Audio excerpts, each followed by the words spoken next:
Imaginez un peu un pays où le salaire minimum est multiplié par 5 en à peine 20 ans, un pays où le chômage, qui touchait presque une personne sur 5, est aujourd'hui l'un des plus bas d'Europe, aux alentours de 3%. Non, ce n'est pas une fable économique, c'est l'histoire de la Pologne, 2 décennies après son entrée dans l'Union européenne. Une transformation tellement impressionnante qu'on parle parfois de miracle polonais.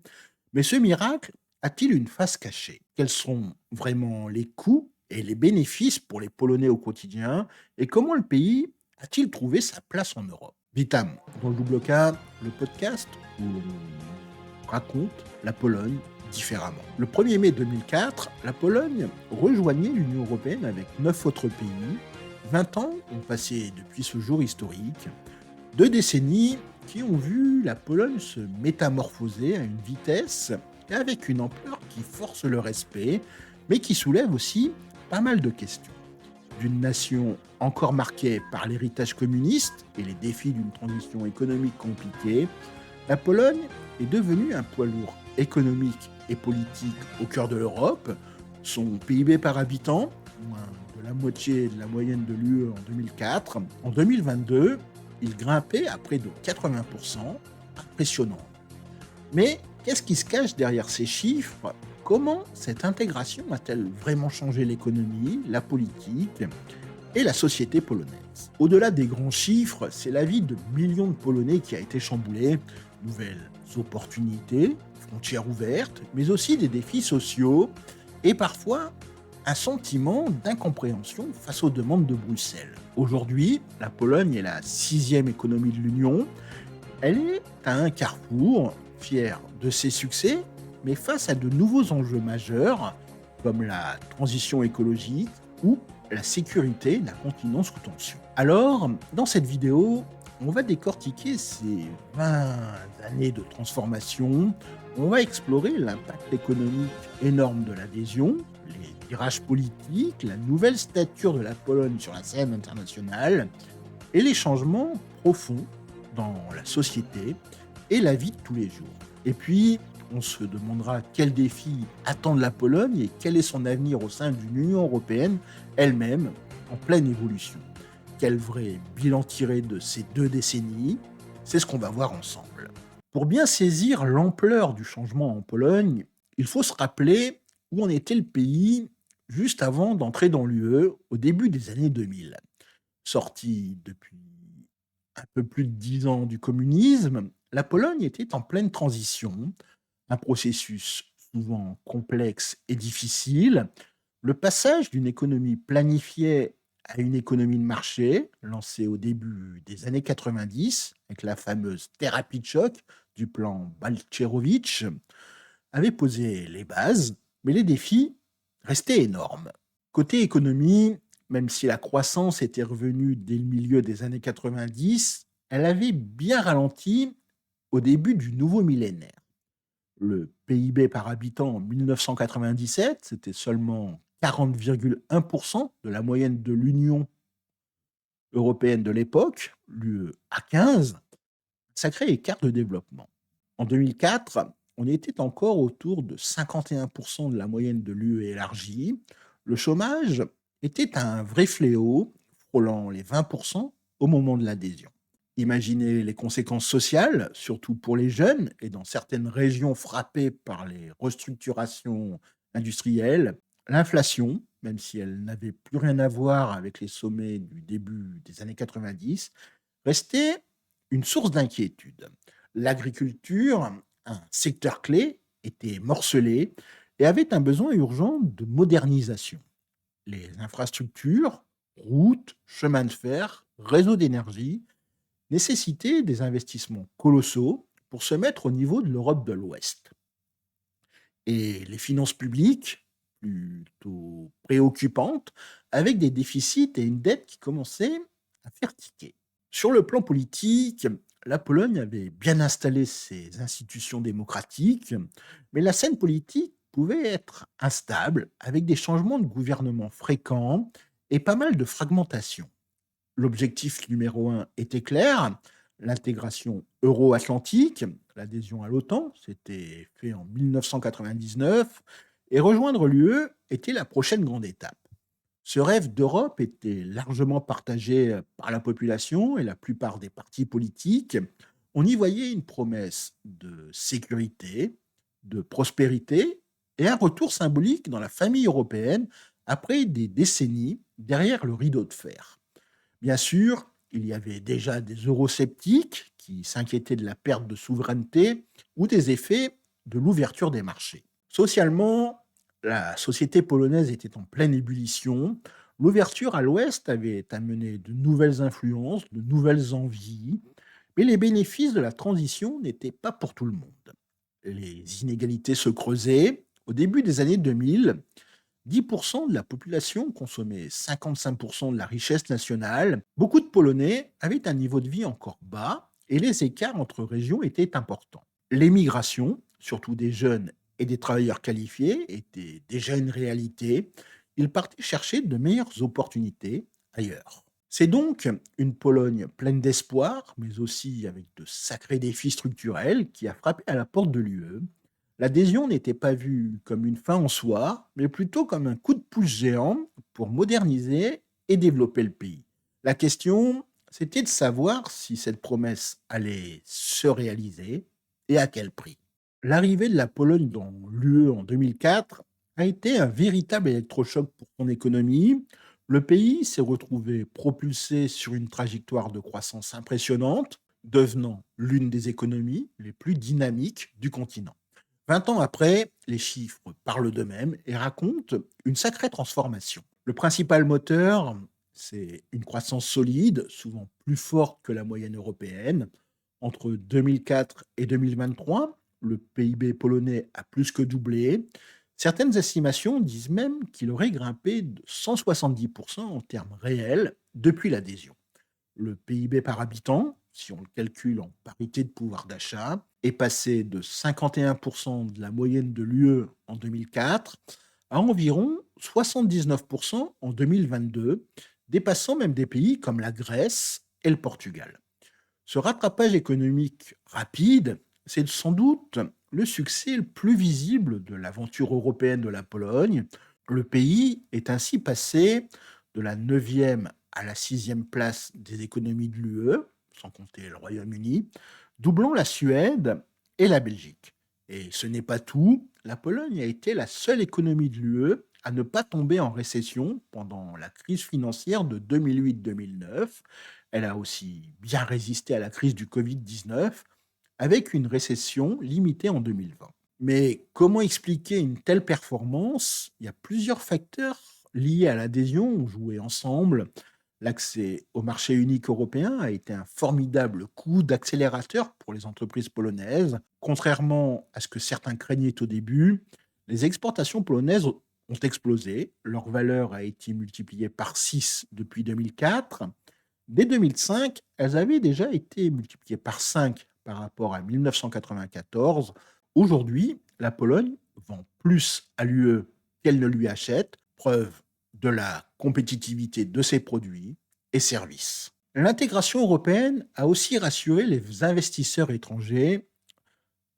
Fin 2022, la Pologne avait attiré 251,6 milliards d'euros d'investissements directs étrangers, ces fameux IDE, et la grande majorité, 86%, venait de l'Union européenne. L'arrivée moyenne de ces investissements chaque année a presque quadruplé entre la période avant adhésion, 1993-2003, et après, 2004-2022, passant de 4 milliards à 15 milliards d'euros. Cet argent frais a été essentiel pour moderniser les usines, créer des emplois et rendre l'économie plus productive. En même temps, la Pologne a été l'une des grandes gagnantes des fonds structurels et de cohésion de l'UE, sans oublier la politique agricole commune. En net, le pays aurait reçu environ 170 milliards d'euros. Ces fonds européens ont été investis massivement dans les infrastructures, les autoroutes, les voies ferrées, les aéroports, les réseaux numériques, l'environnement, la recherche et le soutien aux petites et moyennes entreprises. Des projets phares, comme la transformation de friches industrielles en complexes modernes, à l'image de Manufactura à Łódź, montrent bien cet impact. Pour la période 2014-2020, L'enveloppe globale était de 82,5 milliards d'euros. Plus récemment, suite aux engagements du nouveau gouvernement sur l'état de droit, la Pologne a pu accéder à près de 137 milliards d'euros de fonds européens, plan de relance post-Covid et fonds de cohésion inclus. Le marché du travail a vécu une vraie révolution. Le taux de chômage, qui était de 19,5% en mai 2004, a chuté de façon spectaculaire pour tomber à environ 3% en 2024, selon les derniers chiffres, l'un des plus bas de l'UE. Et avec cette baisse, les salaires ont bien augmenté. Le salaire minimum a été multiplié par 5 et le salaire moyen par 3 en 20 ans. Malgré ça, le coût horaire moyen de la main-d'œuvre en Pologne, 12,5 euros en 2022, reste bien en dessous de la moyenne de l'UE, qui se situe autour des 30,5 euros, ce qui aide le pays à rester compétitif. Mais ce tableau, très positif dans l'ensemble, a aussi ses zones d'ombre. L'inflation a connu des poussées, notamment en 2023, où elle a atteint 18,4% sur un an en février, avant de redescendre. Elle pourrait repartir à la hausse, surtout avec la fin progressive des boucliers sur les prix de l'énergie. Les inégalités entre régions existent toujours, malgré les efforts de la politique de cohésion. Certaines régions, surtout dans l'Est, sont encore à la traîne par rapport aux grandes villes dynamiques comme Varsovie, Cracovie ou Wrocław. La transition écologique, indispensable pour atteindre les objectifs climatiques de l'UE, coûte cher à une économie encore très dépendante du charbon. Enfin, même si la dette publique est restée sous les 60% du PIB, environ 49,1% en 2022, le déficit public s'est creusé ces dernières années à cause des aides face à l'inflation et des dépenses en hausse, notamment pour la défense. Malgré ces défis, l'avenir économique de la Pologne s'annonce plutôt bien. On s'attend à une croissance du PIB autour de 3% en 2024 et 3,4% en 2025, tirée notamment par la consommation des ménages et les investissements. Le Premier ministre, Donald Tusk, a même parlé de 2025 comme une année de percée pour l'économie polonaise, avec de grosses ambitions d'investissement. D'anciens greniers de l'Europe à un pays qui attire des capitaux étrangers dans des secteurs de pointe, la Pologne a montré une capacité d'adaptation et de modernisation impressionnante, un vrai moteur de croissance au sein de l'Union. L'adhésion à l'Union européenne a complètement changé la donne pour la Pologne sur la scène politique et géopolitique. Après des décennies passées un peu en retrait, Varsovie est revenue au centre du jeu européen. Elle a gagné en influence, mais a aussi dû naviguer avec des relations parfois agitées avec Bruxelles et ses partenaires. L'un des grands bénéfices de l'intégration, c'est clairement le retour de la Pologne à la table des décisions européennes. Le pays participe activement aux institutions de l'UE. Des Polonais ont même occupé des postes très importants, comme Donald Tusk, ancien président du Conseil européen, ou Jerzy Buzek, ancien président du Parlement européen. Grâce à cette présence, la Pologne a pu faire entendre sa voix sur des dossiers clés et défendre ses intérêts au sein de l'Union. Son influence s'est surtout fait sentir sur les questions liées aux voisins de l'Est de l'UE et à la politique énergétique, et plus récemment à la sécurité et à la défense. D'ailleurs, la Pologne occupe actuellement la présidence tournante du Conseil de l'UE depuis le début de l'année 2025. Cette présidence, avec le slogan Sécurité Europe, est particulièrement importante dans le contexte géopolitique tendu que l'on connaît. Varsovie a fixé plusieurs priorités: renforcer la sécurité européenne sous toutes ses formes, militaire, économique, énergétique, alimentaire, sanitaire, frontalière et informationnelle. Continuer à soutenir l'Ukraine, accélérer l'élargissement de l'UE, notamment à l'Ukraine et à la Moldavie, et booster la compétitivité économique de l'Union. La Pologne veut aussi peser dans les discussions sur le futur budget pluriannuel de l'UE et sur le financement de la défense européenne. Pourtant, la relation entre la Pologne et l'UE n'a pas toujours été un long fleuve tranquille. Ces 10 dernières années, surtout sous les gouvernements conservateurs du parti Droit et Justice, le PiS, entre 2015 et 2023, de grosses tensions sont apparues. Le principal point de friction, c'était l'état de droit, des réformes judiciaires qui ont fait polémique, touchant à l'indépendance des tribunaux et à la nomination des juges, ont été vues par Bruxelles comme une menace pour les valeurs fondamentales de l'Union. Résultat, en 2017, la Commission européenne a lancé la procédure de l'article 7 du traité sur l'Union européenne. C'est une mesure exceptionnelle qui peut, en théorie, aller jusqu'à suspendre les droits de vote d'un pays membre. Même si on n'en est jamais arrivé là, cette procédure a empoisonné les relations et a conduit au gel de milliards d'euros de fonds européens destinés à la Pologne, notamment ceux du plan de relance post-Covid. Le changement de gouvernement en Pologne fin 2023, avec l'arrivée d'une coalition pro-européenne menée par Donald Tusk, a marqué un vrai tournant. Le nouveau gouvernement s'est engagé à restaurer l'état de droit et à respecter les décisions de la Cour de justice de l'Union européenne et de la Cour européenne des droits de l'homme. Grâce à ces engagements, la Commission européenne a clos la procédure de l'article 7 en mai 2024 et a débloqué les fonds européens, saluant les efforts de Varsovie. Mais le travail pour défaire les réformes de l'époque PiS s'annonce compliqué et des désaccords persistent. Par exemple, sur la question de la primauté du droit européen que le tribunal constitutionnel polonais avait remise en cause sous l'ancienne majorité. Pas plus tard qu'en février 2025, le tribunal de l'UE a confirmé que la Pologne devait payer des amendes pour ses violations passées de l'état de droit. Au-delà de l'état de droit, d'autres sujets ont créé des frictions. La Pologne s'est opposée au pacte européen sur les migrations et l'asile, refusant notamment de participer au mécanisme de relocalisation des migrants. Une loi adoptée en mars 2025 permettant de suspendre l'enregistrement des demandes d'asile en cas d'instrumentalisation des migrants a aussi été critiquée pour sa compatibilité avec le droit de l'UE. Ces positions montrent une volonté claire de défendre la souveraineté nationale sur des sujets sensibles, tout en réaffirmant un attachement global au projet européen qui reste largement partagé par la population polonaise.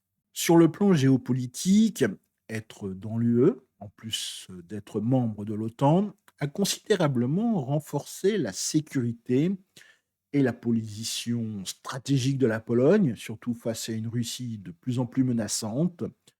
La guerre en Ukraine, pays voisin, a propulsé Varsovie sur le devant de la scène de la réponse européenne. Le pays est devenu un petit peu une plaque tournante pour l'aide humanitaire et militaire à l'Ukraine, a accueilli des millions de réfugiés et joue un rôle de premier plan dans les discussions sur les sanctions contre la Russie et le renforcement du flanc est de l'OTAN.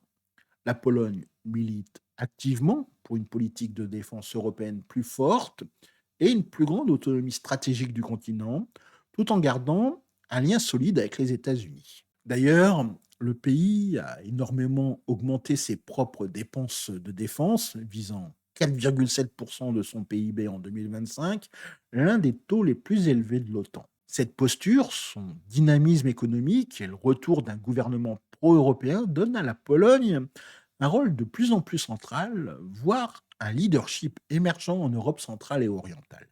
Elle pourrait devenir un partenaire clé pour redynamiser l'axe européen, notamment via des formats comme le triangle de Weimar avec la France et l'Allemagne.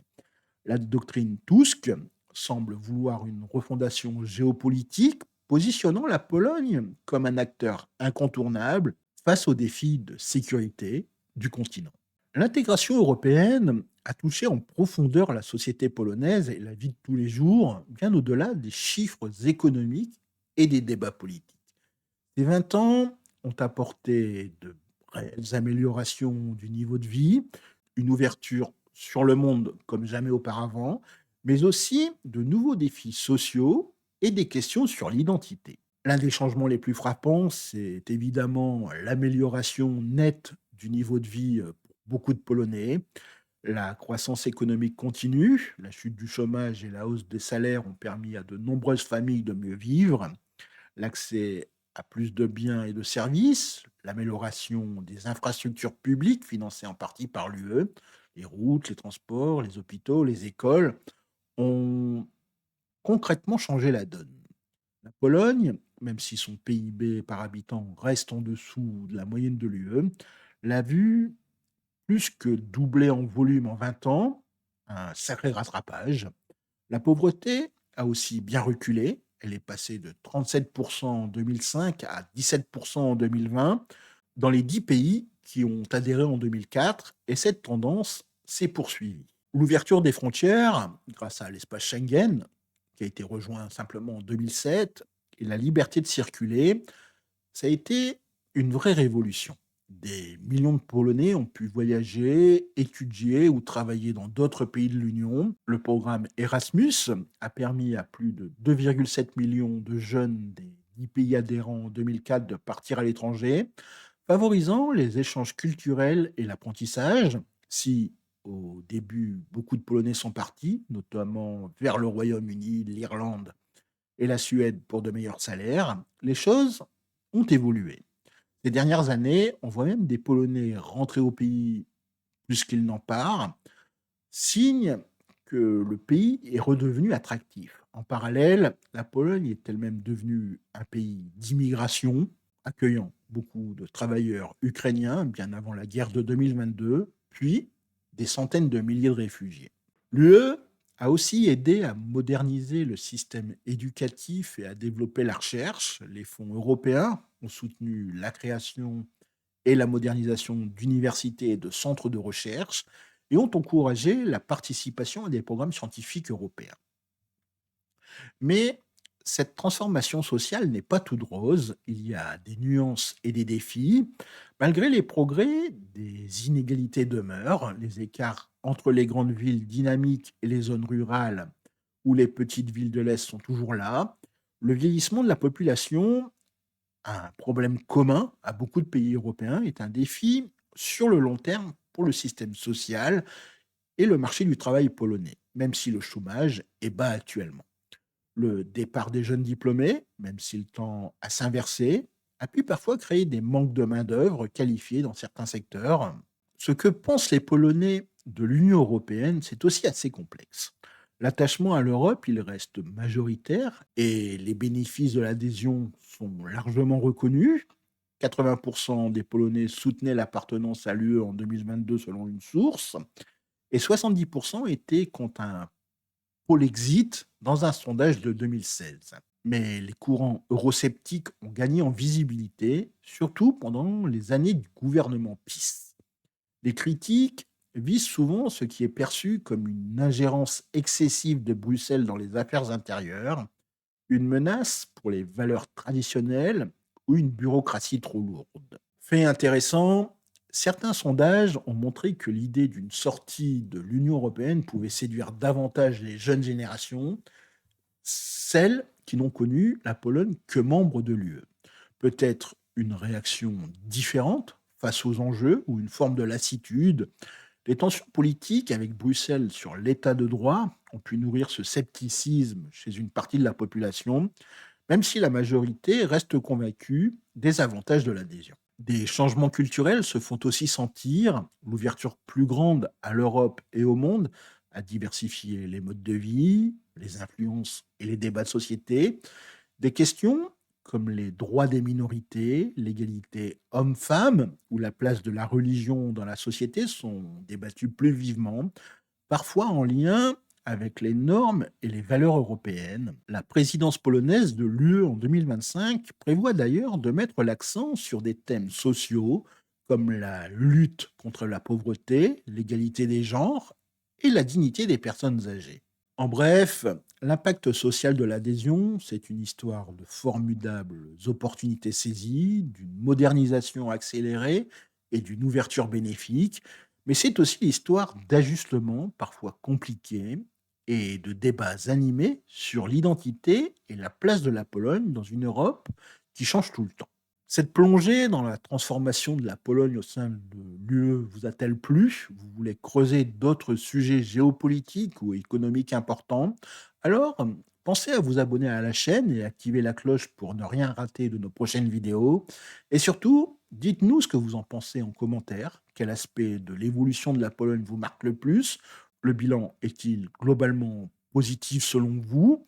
Ou voyez-vous des défis majeurs encore à relever? Votre avis nous intéresse. Après 20 ans de transformation profonde et de succès indéniable au sein de l'Union européenne, la Pologne se tourne vers l'avenir avec de nouveaux atouts, mais aussi face à de sacrés défis. Ces enjeux vont façonner son futur et son rôle en Europe. Ils sont à la fois internes, consolider son modèle de développement, et externes, dictés par un contexte international et européen en pleine ébullition. L'un des plus gros morceaux, c'est sans aucun doute la transition écologique et énergétique. L'économie polonaise dépend encore beaucoup du charbon. S'aligner sur les objectifs climatiques ambitions de l'UE, le fameux Green Deal, représente un effort financier et social gigantesque.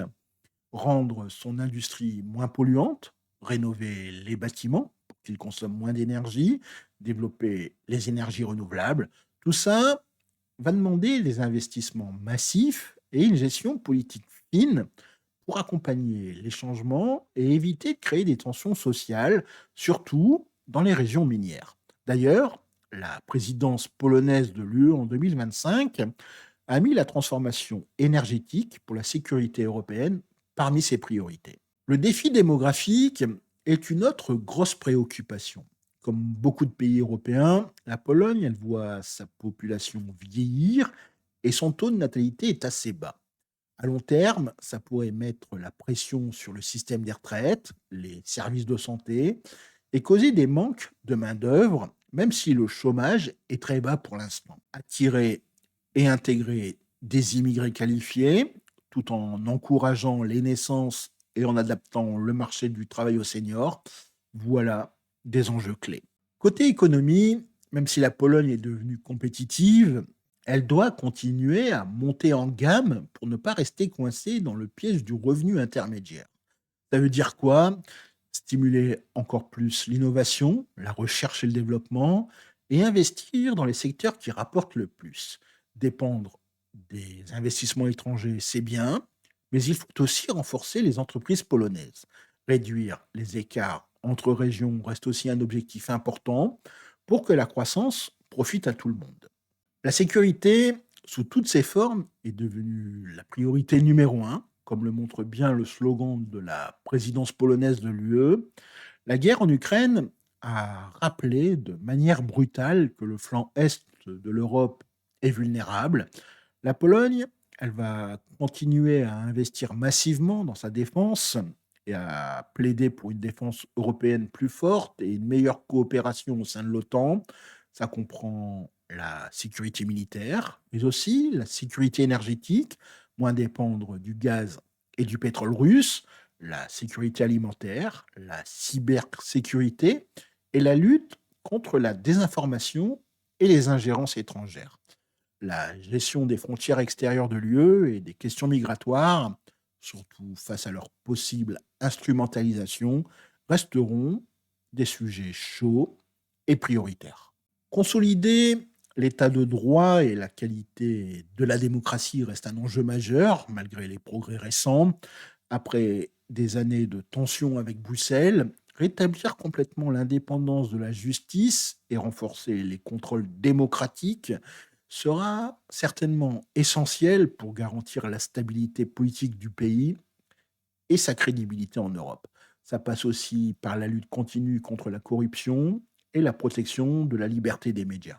Enfin, la Pologne, elle devra aussi continuer à définir sa place et son influence dans une Union européenne elle-même en plein débat sur son avenir.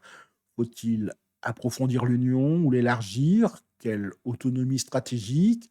Quelle réforme industrielle? Avec le départ du Royaume-Uni et des dynamiques qui changent au sein du couple franco-allemand, la Pologne, en tant que grand pays d'Europe centrale et orientale, a certainement une carte à jouer. Elle a l'occasion de prendre une place de premier plan de combler un vide de leadership, comme disent certains analystes, et de peser sur l'agenda européen.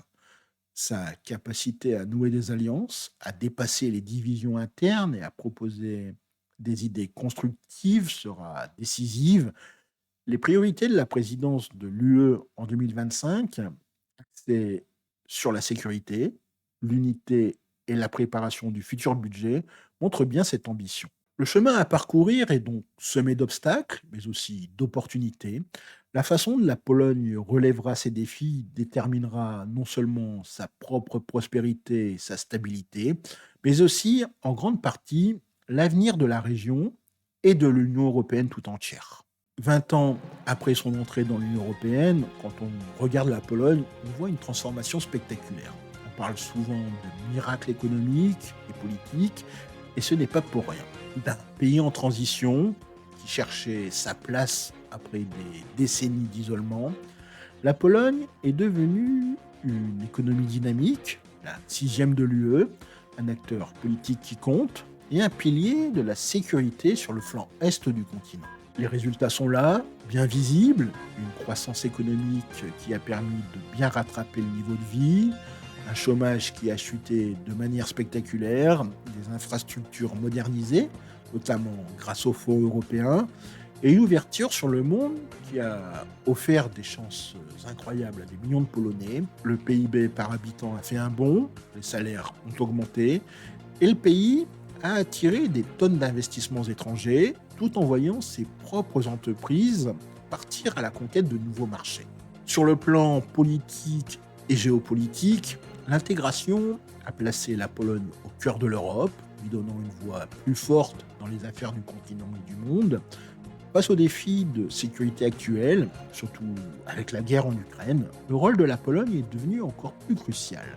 Sa présidence de l'UE en 2025 est un vrai test de son leadership naissant. Mais cette métamorphose ne s'est pas faite sans quelques secousses ni défis. Les débats sur l'état de droit ont créé des tensions avec Bruxelles, même si les choses semblent s'améliorer avec le nouveau gouvernement. Des inégalités sociales et régionales existent toujours, et le pays doit s'attaquer à des enjeux énormes comme la transition écologique, le vieillissement de sa population et le besoin de continuer à innover pour rester compétitif. Ce que pensent les citoyens de l'UE, c'est un mélange. Ils apprécient les avantages concrets, mais s'inquiètent parfois pour la souveraineté nationale ou les changements dans la société, même si, globalement, le soutien reste fort.